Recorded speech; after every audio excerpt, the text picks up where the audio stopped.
1990 से समाज सेवा का कार्य कर रही हैं। ग्रामीण, आदिवासी, शहरी हर तरह के उसमें क्षेत्र में उन्होंने समाज सेवा का कार्य किया है। बहुत सारा कुछ कर रही हैं, बहुत सारा कुछ कर चुकी हैं और उनकी ऐसे ही अच्छे कार्यों के लिए उन्हें राष्ट्रपति के हाथों पुरस्कार से सम्मानित भी किया गया है। अब ये थोड़ी सी मैंने आपको ग्लिम्स दे दी हैं। अब बाकी सब कुछ थोड़ा डिटेल में जानेंगे उन्हीं से प्रश्नोत्तर के माध्यम से। तो इनको इनवाइट कर लेती हूँ मैं।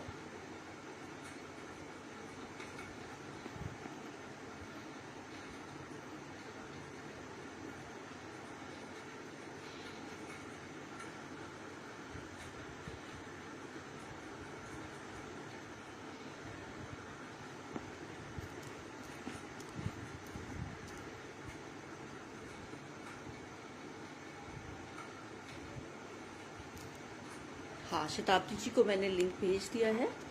अब मुझे वो वो वॉच कर रही हैं, मैं उनको ऐड कर रही हूँ। अब 2-3 सेकंड में हम उनसे बातचीत के माध्यम से जानेंगे उनके बारे में और भी ज्यादा। जय श्री कृष्ण। जय श्री कृष्ण। नमस्ते। जय श्री कृष्ण। बहुत बहुत स्वागत है आपका। आवाज आ रही है मेरी? बहुत साफ, बहुत क्लियर आ रही है आपकी आवाज। आपको मेरी आ रही है? हाँ, आपको मेरी मुझे आ रही नहीं आ रही बेटा, देखना मैं कैसे हाँ, आपकी आवाज भी क्लियर है, कोई दिक्कत नहीं है। अभी हाँ आप ही के बारे में बात हो रही थी। आपका एक जी संक्षिप्त परिचय तो मैंने दे दिया है, लेकिन आप ही जी। बहुत सारी बातें बताएं तो अच्छा रहे। चलिए, बिना किसी देर के शुरू कर लेती हूँ कि वंचितों की सेवा का विचार आपके मन में कैसे आया। अभी मैंने बहुत सारी बातें पढ़ी आपके बारे में और कुछ थोड़ा बहुत बताई भी, तो ऐसे विचार कैसे आए आपके मन में, कैसा कुछ करना है? देखिए, ऐसा है कि जब कॉलेज में मैं पढ़ती थी तब हमारे साथ कुछ ऐसी पुअर कंडीशन की गर्ल्स थी जो अपनी एनुअल फी तक नहीं भर पाती थी। तो ऐसे समय में ऐसा विचार आया कि क्यों ना इनके लिए हम एकजुट होकर, जो सक्षम परिवार की लड़कियां हैं, ऐसी गरीब लड़कियों के लिए हम लोग कुछ एकजुट होकर कुछ करें, उनकी एनुअल फी भरें, उनके लिए कुछ ड्रेसेस तैयार करके दें, या कुछ प्रैक्टिकल वर्क करना होता है, प्रोजेक्ट वर्क करना होता है तो उसके लिए उनको कुछ मदद करें। ऐसा करते करते हमारा जो है वो काम शुरू हुआ और ये सिलसिला चलता रहा। और उसके बाद हुआ ये कि हमने देखा कि ऐसी स्लम बस्ती की महिलाएं, ऐसी बस्ती की महिलाएं जहां लोग छुआछूत की भावना रखते हैं, जहां जाना भी पसंद नहीं करते हैं, ऐसी बस्ती की महिलाओं को हमने स्वर्ण जयंती शहरी रोजगार योजना के अंतर्गत जोड़ के विभिन्न प्रकार के ट्रेड्स में ट्रेनिंग दी। ट्रेनिंग देने के बाद उनको जो सर्टिफिकेट प्राप्त हुआ उसके आधार पर उनको गवर्नमेंट से लोन मिला और उस लोन को लेकर उन्होंने अपना व्यवसाय आरंभ किया और उन्होंने काफी अच्छी आर्थिक उन्नति की। अपने बच्चों को स्कूलों में उन्होंने पढ़ाई करवाई। वो महिलाएं भी स्वास्थ्य की दृष्टि से उनका जो है वो उत्थान हुआ। और बहुत सी महिलाएं निरक्षर थीं। हमारी ट्रेनिंग के दौरान ही उन्होंने हस्ताक्षर करना सीखा, अक्षर ज्ञान सीखा, धीरे धीरे वो पढ़ना सीखती गई। उनको बैंक से जब हमने लिंकेज करवाया तो जब वो पहले बैंक में जाती थी तो बैंक वाले उनको सीढ़ी नहीं चढ़ने देते थे, उनको बोलते थे चलो चलो चलो जाओ, यहाँ से दूर हो जाओ।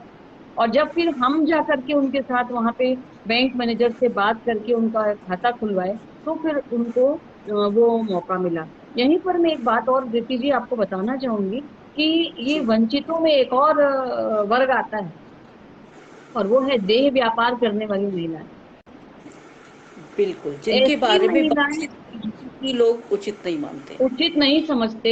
ऐसी महिलाओं का एक पूरा का पूरा गांव बसा हुआ है हमारे छत्तीसगढ़ में, गंडई इलाका है, राजनांदगांव जिले के अंतर्गत।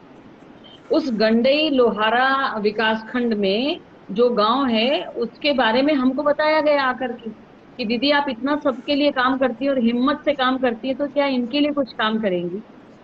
तो फिर मैं अपनी जो हमारी संस्था छत्तीसगढ़ महिला मंच है उसके टीम मेंबर्स के साथ जब हम उस गांव में गए तो आपको बताएं कि उस समय मेरे पास 800 कार हुआ करती थी मारुति की। उस छोटी सी कार को जब हम लेकर वहां गए तो उसकी कांच फोड़ दिए गए वहां के दबंगों के द्वारा। लाठियों वो से वार किया गया। वो इतनी मजबूत भी नहीं हुआ करती थी ना 800 तो। तो उनका ये कहना था कि नहीं, हम आपको यहाँ एंट्री नहीं करने देंगे, क्योंकि हाँ जी। अगर आप आएंगे हम्म। तो आप हमारी इन महिलाओं को जागरूक करेंगी और ये वो देह व्यापार का काम छोड़ देंगी। हम नहीं छोड़ दे। चाहते हैं कि छोड़ें। और हम वहां जा करके उनको ये कहना चाहते थे कि आपको आर्थिक उन्नति ही करना है तो दूसरे बहुत से माध्यम हैं। और जब उन महिलाओं से हम मिले तो उन्होंने बताया कि दीदी, आप तो कह रही हैं कि आप सिलाई कढ़ाई करिए, आप कह रही हैं स्कूली बच्चों का मध्याह्न भोजन बनाइए, आप कह रही हैं होटल चलाइए, कौन हमारे हाथ की चाय पिएगा, कौन हमारे हाथ का बना हुआ खाना अपने बच्चों को खाने देगा, ये बताइए पहले। कटु इसलिए हम मजबूर हैं ऐसा काम करने। तो कटु फिर सत्य। जब हमने उनको सहयोग किया और उनका ये व्यवसाय आरंभ करवाया, तो स्थिति ये थी कि जिस दिन पहले दिन इन बहनों ने मिल करके मध्याह्न भोजन बनाया स्कूल में, 450 बच्चों में से एक भी बच्चे ने खाना नहीं खाया। क्योंकि वहां पे पहले से जो खाना बना रही थी रसोईया दीदी, उन्होंने सबको बता दिया कि ये गंदे लोग हैं, ये वो उस मोहल्ले के लोग हैं जहाँ जाना पसंद नहीं करते हैं लोग, और उनके हाथ का खाना बनवाया जा रहा है, मत खाना। तो करीब 15 दिन लग गए हमको उनको वापस मेन स्ट्रीम में लाने में, लोगों को समझाने में, जागरूकता कार्यक्रम किए गए, बहुत समझाया गया। तब जाकर के उन बहनों को वहां पे मध्याह्न भोजन का ठेका मिला।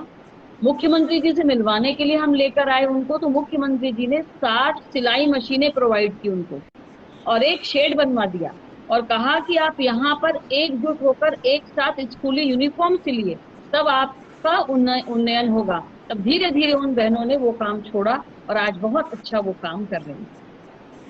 बहुत ऐसी बात बता रही हैं कि मतलब सिहरन होती है ऐसी बातें सुन के, कि जो जिसके बारे में हम बात करना भी पसंद नहीं करते, जिस बात को हम अवॉइड करना चाहते हैं, वो वहाँ पे लोग रहते हैं और आप उनके साथ जाके काम करती हैं। और जो अभी आपने कहा कि मारुति 800 उसकी जो मैं बात कर रही थी कि वो वीक हुआ करती थी, मेरा कहने का मतलब ये था कि इतने ऐसे कार में भी आप जाके उनको बचाने के लिए हिम्मत दिखाई आपने। आपको पता होगा कि कुछ ना कुछ तो ठीक नहीं, बढ़िया से कुछ तो नहीं मिलने वाला हमको, बढ़िया से कुछ ना कुछ तो हमारे पर ऐसा हो सकता है, इसके बावजूद आपने हिम्मत दिखाई, ये हाँ, बहुत नहीं, साहस कोई की। जाना नहीं चाहता था रिद्धि जी, वहां पे कोई घुसना नहीं चाहता था, क्योंकि वो एड्स के लिए बहुत फेमस एरिया हो गया था।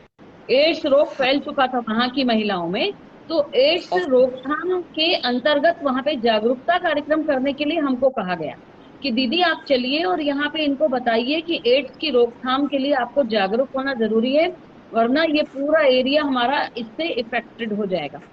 तो इस प्रकार के मतलब रिस्क वाले काम जिन पे लोग हाथ नहीं लगाते, जहां जाना नहीं चाहते थे, वहां जाकर काम करने का कार्य आरंभ किया हमने। सभ्य महिलाएं इसको दोहराना भी नहीं चाहेंगी, और वो आप काम कर रही हैं। बहुत आपकी गजब आपकी स्पिरिट है।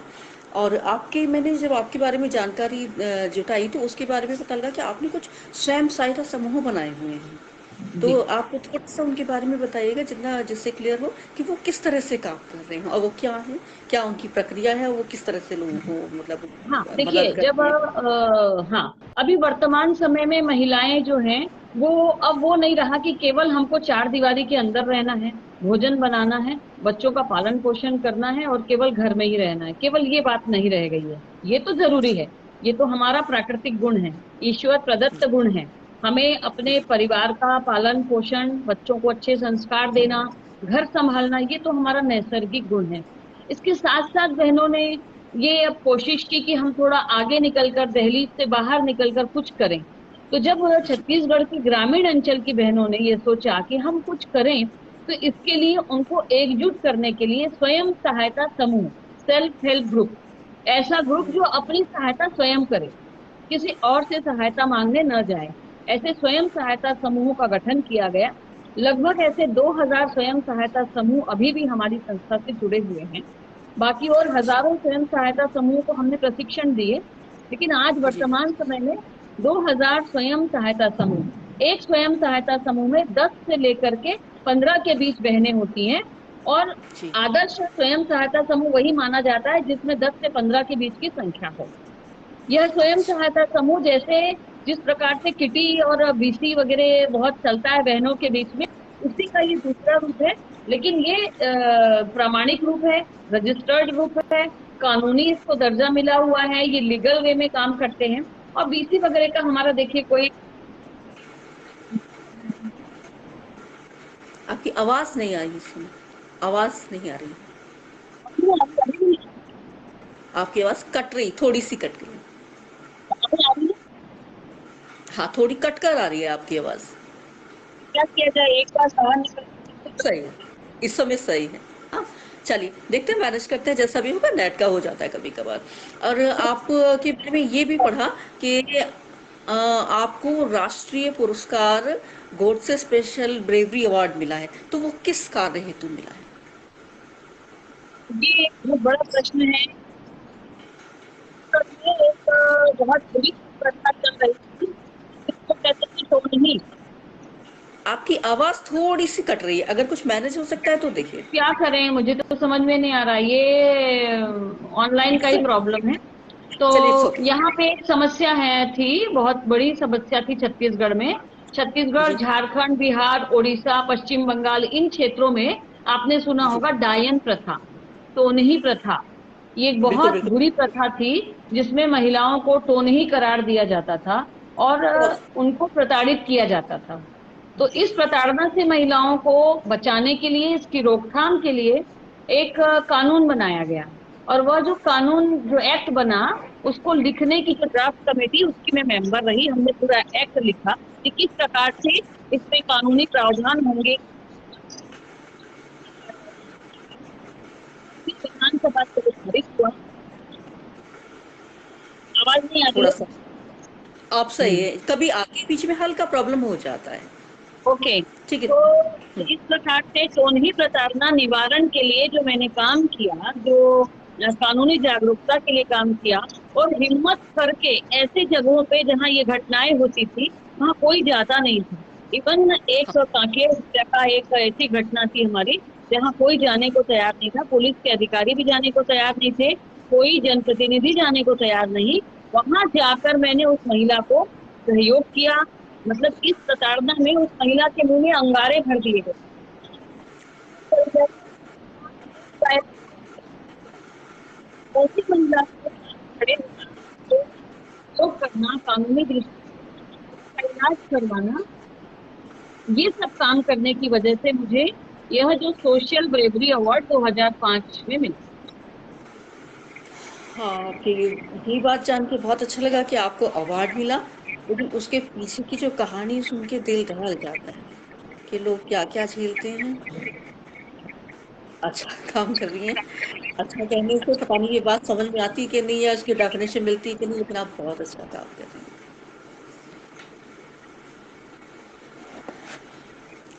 चलिए नेक्स्ट आगे पूछ लेती हूँ। ये वनोपज की वैल्यू एडिशन, एक वर्ड मैंने पढ़ा आपके बारे में पढ़ा, वो मैं समझ जी, नहीं पाई कि थोड़ा बताएंगे कि क्या वनोपज की वैल्यू एडिशन से कैसे महिलाएं क्या काम कर रही हैं, क्या वो कर रही हैं? देखिए जो छत्तीसगढ़ है ना, उसमें ज्यादातर प्रतिशत जो है वनों का है। मतलब 67 से ज्यादा प्रतिशत जो हमारा भौगोलिक क्षेत्र है, वो जी, वनों से आच्छादित है। पूरा वन है, यहाँ पे जंगल ही जंगल है। आइए कभी छत्तीसगढ़ घूमने के लिए, जी, प्रकृति की गोद में बसा हुआ छत्तीसगढ़ जरूर। चारों तरफ। और हमारे यहाँ पे भारत का नियाग्रा जिसे कहा जाता है, ऐसा जलप्रपात भी है, चित्रकूट जलप्रपात। ऐसे अच्छा, इलाकों में जहाँ पे जंगलों में निवास करने वाली महिलाओं के बीच हम काम करते हैं। और जब ये बहनें जंगल में जितने भी प्रकार के मौसमी उत्पाद होते हैं, जैसे कि आपका इमली हो गई, महुआ हो जी, गया, वहां पे महुआ, मिलने हाँ। वाले, हाँ, महुआ, इमली, इस प्रकार की चिरौंजी जो ड्राई फ्रूट के रूप में यूज होती है, खीर में डलती है चिरौंजी दाना। नो नो नो, हाँ, हम लोग हाँ, यूज करते तो हैं। ये सब चीजें यहाँ पे होती हैं। तो इनको बहनें एकत्र करती हैं, इकट्ठा करके लाती हैं, बीन के लाती हैं जंगलों से। जी, और लाने के बाद अपने ही गांव में किसी किराना दुकान में बहुत सस्ते में इसको बेच दिया करती थी। तो हमने अभी अपनी संस्था के माध्यम से ये किया है, इनको एकजुट किया है, इनका फॉर्मट ऑर्गेनाइजेशन बनाया है, एक इनकी सोसाइटी बनाई है, कोऑपरेटिव सोसाइटी के अंतर्गत रजिस्टर्ड करके। और अब ये कलेक्टिव वे में काम करते हैं। एक अकेली बहन लाएगी, 2 किलो इमली ले आएगी, बेच देगी। लेकिन अगर 200 महिलाएं उसको इकट्ठा करेंगी, तो लार्ज स्केल में वो इकट्ठा हो जाएगा। और उसको फिर वो थोड़े ज्यादा कीमत पर बेच पाएंगे। एक तो ये काम हाँ होता हाँ, है। दूसरा ठीक ये होता है कि जंगल से आपने इमली लाई और उसको बेच दी, लेकिन यदि उसका वैल्यू एडिशन करते हैं, अगर उसका प्रसंस्करण करते हैं, उसमें कुछ बदलाव लाने की कोशिश करते हैं, जैसे कि उसका बीज निकाल दिया, उसके छिलके निकाल दिए, उसके रेशे निकाल दिए, उसका कचरा निकाल दिया, और जिस प्रकार से आपने देखा होगा कि खजूर एयर टाइट पैकिंग में मिलता है हमको, है। जी जी, मैंने, हम लोग वैसा लेते भी इमली हैं। की पैकिंग, वैसे इमली की पैकिंग हमने तैयार करवानी शुरू की। उसके लिए जंगलों में पेड़ के नीचे ही मशीन लगवाई। उस मशीन को 6 बहनें मिलकर के उसके चक्रे को गोल गोल घुमाती हैं, और वो प्रेस होता है, तो उससे वो इमली का जो ब्रिक ऐसे पूरी तैयार हो जाता है, पैकेट तैयार हो जाता है।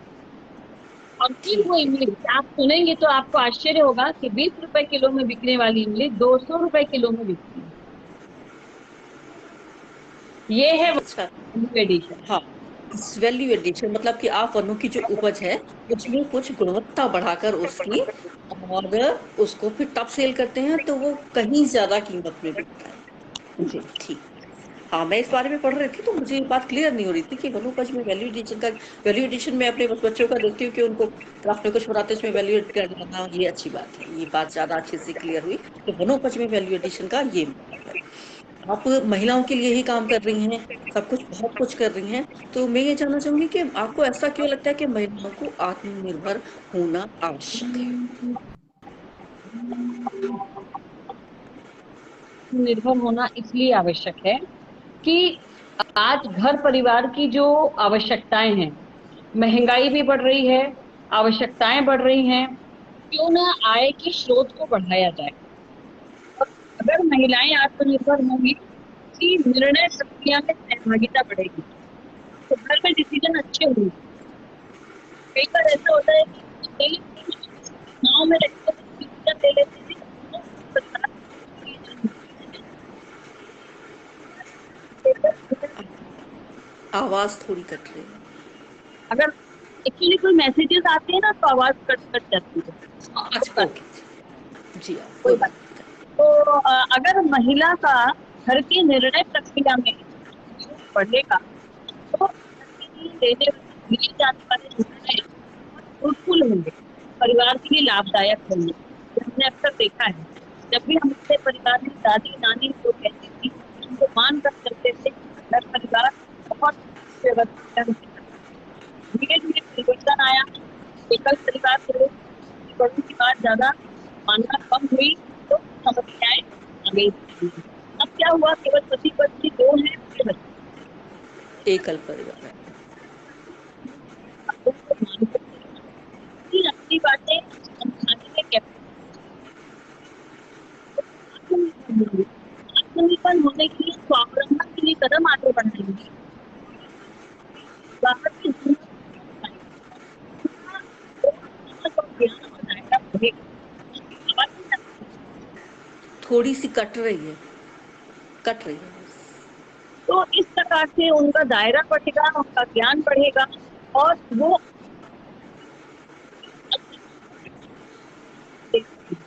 और मैं कहूँ कि महिला सशक्तिकरण के लिए आत्मनिर्भर होना। आपने कहा कि स्वावलंबी होने से जब वो आत्मनिर्भर होंगी तो एक तो परिवार को मदद मिलेगी, आर्थिक मदद मिलेगी, और दूसरा निर्णय अच्छे लिए जाएंगे, बेहतर वातावरण रहेगा, ऐसा ही कहने का मतलब था आपका? क्योंकि आवाज थोड़ी सी कट रही थी उस दौरान।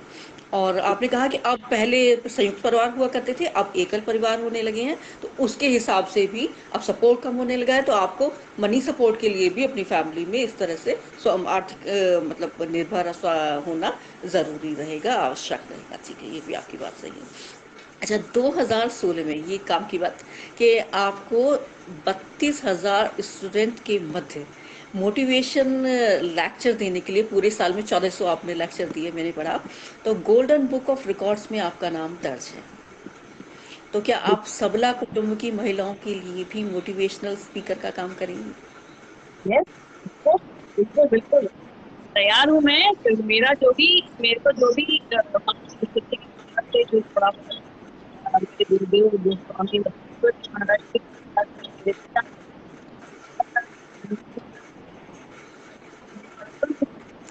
हालांकि तो आपकी आवाज कट रही है, काफ़ी कुछ। आपकी आवाज़ इतनी क्लियर नहीं आ रही है, लेकिन मैं समझ पा रही हूँ कि आप उसको सपोर्ट कर रही हैं, आप कह रही हैं कि हाँ, मैं इसके लिए तैयार हूँ। हम लोग अनुग्रहित होंगे, हमें बहुत खुशी होगी अगर आप आती हैं, क्योंकि अगर कोई भी कार्य, ये सब को स्वावलंबी होना और ये सब चीज़ें होना दूसरा स्टेप होता है। सबसे पहला होता है मोटिवेटेड होना। अगर आप मोटिवेटेड नहीं है किसी चीज़ के लिए, आप कुछ भी नहीं कर पाएँगे, इवन आप उठ के खाना भी नहीं पका पाएँगे किसी जी चीज़ के लिए। तो motivation is first, then after उसके बाद बहुत सारी चीज़ें आ जाती हैं, फिर आप जो भी करना चाहते हो उसके बाद वो आ जाती है। अगर आप इसके लिए तैयार होती हैं और अगर आप ग्रुप में आकर और मोटिवेशनल स्पीकिंग का कार्य करती हैं, कोई भी जब भी आपको जैसे भी सुविधा हो, बीना जिससे हम लोग बात करके आप डिसाइड कर लीजिएगा जैसा भी उपाय, तो हमें बहुत बहुत खुशी होगी और हम नई नई बातें जान पाएंगे। आज जैसी आप बातें बता रही हैं, जैसे अनुभव आप बता रही हैं, उनको सुन के भी मतलब आप उनके सामने जाके काम कर रही हैं और कैसे कर पाती होंगी। शुरू में कैसा अजीब अजीब लगता होगा, मुझे नहीं लगता, कई बार शायद घर पे आके खाना भी नहीं खा पाती हूँ, ऐसा होता होगा। मेरे को अभी मनी जब आपकी दिन भर आवाज, हेलो हाँ आई अब आवाज आती, अब इस समय आ रही है। महिला थी। और दिन भर जो मैं केसेस देखती थी सुनती थी, मैं आपको क्या बताऊं, कई कई दिन ऐसे होते थे कि शाम को घर में आने के बाद मैं खाना नहीं खा पाती थी। मैं समझ दिन सकती भर हूँ। महिलाओं के दुख सुनने के बाद केवल एक केस आपको बताती हूँ, जिसमें 80% लड़की, उसके ऊपर मिट्टी तेल डाल दिया गया था, उससे जल गई थी 80%। और जब व्यक्ति के ऊपर में तेल डाल के जलाया जाता है तो उसके शरीर में बर्निंग होती है, खूब गर्मी होती है खूब उसको। तो वो इतना गरीब थी उसके पिताजी की, उनके पास कूलर नहीं था। पूरा परिवार जो है वो पुट्ठे से उसके अपनी बेटी को चारों तरफ से हवा कर रहा था। ऐसी बेटी को मैं जाकर देख कर आई थी, ससुराल वालों ने जला दिया था। तो दिन भर आने के बाद, वापस घर में आने के बाद खाना, मैं तो कहती हूँ कि 2-3 दिन तक मेरे को अच्छा नहीं लगा बिल्कुल भी। तो ऐसे कई केसेस हमको देखने को मिलते हैं कि जब हम बहनों के दुख सुनते हैं, उनकी समस्याएं सुनते हैं, बहुत दुखी होता है। ऐसा लगता है कि ऐसा क्यों है। इसके लिए हमको लड़कियों को सक्षम बनाना पड़ेगा ताकि उनके ऊपर कोई अत्याचार ना कर सके। ये बात, ये पॉइंट है। बिल्कुल रॉ बात बता रही हैं आप, बिल्कुल आंखों से देखी बता रही हैं ना। तो जिन बातों को कभी कभार इस तरह की बातें हम लोग फिल्मों में भी देखते हैं, लेकिन फिल्मों में बड़ा ग्लैमराइज करके दिखाया जाता है इन सब तरह की, जो भी आप बता रही हैं इन सब बातों को एक विभत्स नहीं दिखाते हैं, वो एक हल्का ग्लैमर का पर्दा उस पर डाल देते हैं। आप बिल्कुल पर्दा हटा के आपने ऐसी साफ बातें देखी हुई हैं, और आप जो बोल रही हैं मैं आपकी आंखों से, एक्सप्रेशन से समझ पा रही हूँ कि आपने किस तरह से देखा होगा, किस तरह झेला होगा, और किस तरह से आपको खाना खाने का मन नहीं होगा कि जी अजीब अजीब पूरा समय लगा आपको। इस तरह के माहौल में डिप्रेशन से बचना भी, और उसके बाद मोटिवेशनल स्पीकर बनना, बहुत ही साहस की, और वो पर्सन अंदर से कितना मोटिवेटेड होगा, ये चर्चा करने का विषय है, ये देखने का विषय है और समझने का विषय है। आजकल हम सब लोग थोड़ी थोड़ी बातों से एकदम से परेशान हो जाते हैं, और ये डिप्रेशन ऐसे यूज कर लेते हैं कि जैसे बिल्कुल नमक होता है ना, तुरंत से उठा के यूज कर लिया किसी भी बात में कि डिप्रेशन हो रहा है, ये हो रहा है। लेकिन जी आप जी इतना सब कुछ देखती हैं, उनकी सहायता करती हैं, चाहे थोड़ा बहुत परेशान रहती हूँ, अगले दिन फिर सहायता करने पहुंचती हैं। जी बिल्कुल। तो मोटिवेशन, असली मोटिवेशन इसको कहेंगे, बाकी सब किताबी बात है। बहुत अच्छा लगा आपसे। मैं अगर फिर भी मैंने बहुत सारी बातें समेटने की कोशिश करी, लेकिन अब फिर भी आपको ऐसा लगता है ना कि रीति चौधरी ने ऐसा बात नहीं पूछी, या मेरे को ये बात बताना था और इसने ये प्रश्न नहीं पूछा, आप प्लीज बता दीजिए जो भी आपको ठीक नहीं नहीं, ऐसा कुछ भी नहीं है। बहुत अच्छा, आपने बहुत अच्छी, बहुत ही नेचुरल वे में आपने बातचीत की, बहुत अच्छा लगा। सबला कुटुंब की जितनी बहनें हमारे साथ जुड़ी हैं, उन सभी बहनों को मैं ये कहूंगी कि बस हर बहन के अंदर, हर महिला के अंदर शक्ति होती है, गुणों की खदान होती है, खान होती है। अपने गुणों को केवल हमको आत्मचिंतन करके पहचानना है, नकल नहीं करना है। अपने गुणों को पहचानना है, मेरे है अंदर नकल। कौन सा गुण है। शताब्दी पांडे ऐसा करती हैं, रीति जी ऐसा करती हैं, कि अर्चना जी ऐसा करती हैं, कि कोई और ऐसा करता है तो हम भी ये करें, ऐसा नहीं। हम क्या कर सकते हैं, हमारी लिमिट कहाँ तक है, हमारा पारिवारिक वातावरण कैसा है, हमारा दायरा कितना है। और एक बात मैं और कहना चाहूंगी, बहने बुरा ना माने, केवल भागो भागो भागो भागो की दौड़ में भी नहीं जाना है हमको। हम थोड़ा करें, अच्छा करें, और बस जितना करें उससे संतोष हो।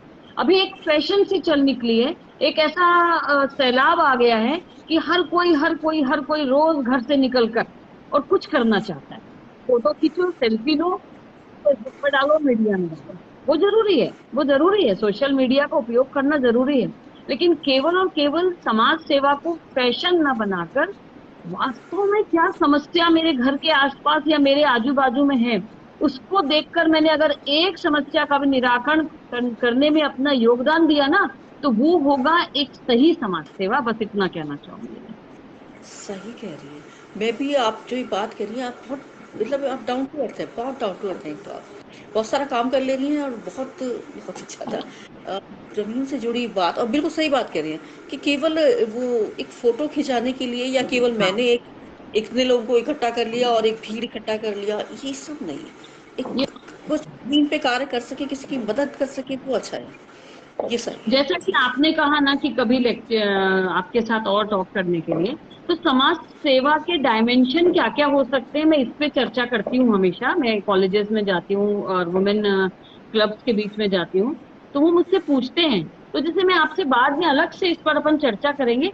एजुकेशन एक डायमेंशन हो गया, स्वावलंबन एक डायमेंशन हो गया, हेल्थ एक डायमेंशन हो गया, यूथ एम्पावरमेंट एक डायमेंशन हो गया, चाइल्ड राइट्स एक डायमेंशन हो गया, चाइल्ड वेलफेयर एक डायमेंशन हो गया।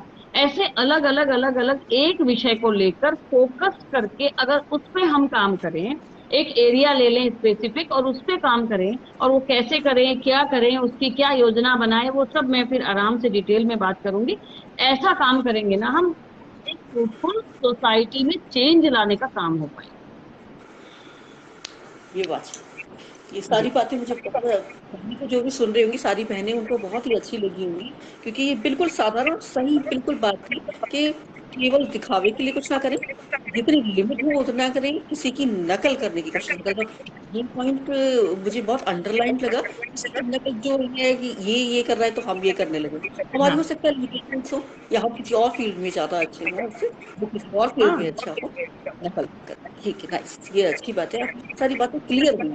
और एक रियल समाज सेवी से मिलने में बहुत अनुभव, बहुत अच्छा लगा कि आप राष्ट्रपति पुरस्कार से सम्मानित हैं। एक तो मैं वैसे एक्साइटेड हुई सुनकर कि मुझे किसी से, ऐसे बंदे से बातचीत करने का अवसर मिलेगा कि जिसको राष्ट्रपति पुरस्कार मिल चुका है। जी, बहुत ही अच्छा लगा।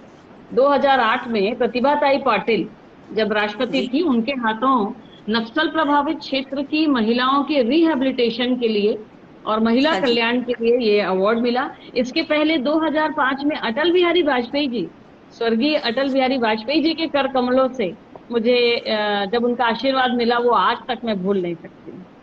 मैंने आपकी फेसबुक कॉल पे वो फोटो देखा था। हाँ जी। मैंने, हाँ जी, आपको काफी पुरस्कार मिले। पर पुरस्कार आपको सही मिले क्योंकि आपने काम किया एक्चुअली।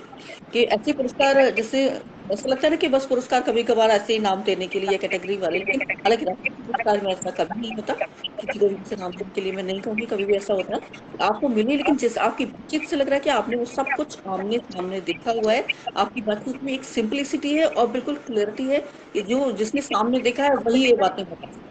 इतने टच के साथ आपने बातें बताई। आपने नहीं बहुत रितु ही जी, मैं यहाँ पे ये चीज कहना चाहूंगी कि ये सारे अवार्ड जो है ना, वो जिले के कलेक्टर के माध्यम से फाइल्स आगे भेजी जाती है। मैं बहनों को भी बताना चाहूंगी, अपने अपने हाँ, जिलों में जहां भी हम काम कर रहे हैं, अपनी फाइल तैयार रखें, अपना काम अच्छे से तैयार रहे, अपने जिला कलेक्टर को जाके हम बताएं। तो जिला कलेक्टर के माध्यम से हर साल ये सारे अवार्ड के लिए फाइल आगे जाती है।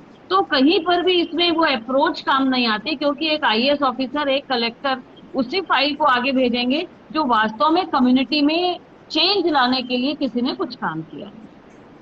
हाँ, क्योंकि वो बहुत ही, उनको उनको पूरे शहर का आभास होता है। और वैसे भी ऐसे लोग ना तुरंत दो चार बातचीत में ही जान लेते हैं कि ये फाइल वाला काम है या हाँ, ओरिजिनल वाला काम है। वो जान जाते हैं कि उनका काम ही इन लोगों से पड़ता हुआ। जी।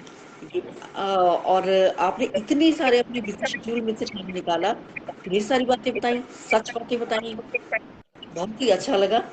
और बहुत अच्छा लगा आपका यहाँ आई, सारी बातें सुन के भी बहुत अच्छा लगा, बहुत मोटिवेशन भी हुआ। और जो मोटिवेशनल स्पीकर की बात है, वो सारी बातें आप वीना जी से कर लीजिएगा, फिर आपसे जुड़ेंगे तो अच्छा लगेगा। मैं ना सभी का नाम नहीं जानती हूँ, लेकिन आप हैं, बीना जी हैं, अर्चना वोरा जी हैं, जितनी भी बहनें हमारी जुड़ी हैं, सभी को मैं धन्यवाद करूंगी कि आप सब ने मुझे इस प्लेटफॉर्म पर अपनी बहनों के साथ कुछ बातें करने का अवसर दिया।